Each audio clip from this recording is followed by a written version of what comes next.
Loh, kan katanya beribadah atau dekat sama Allah tuh jangan karena seseorang.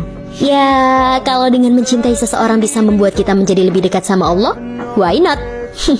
Biar nanti seiring berjalannya waktu, Allah sendiri yang akan membimbing hati kita. Jadi mencintai seseorang tuh salah satu jalan atau salah satu pintu yang bikin kita dekat sama Allah.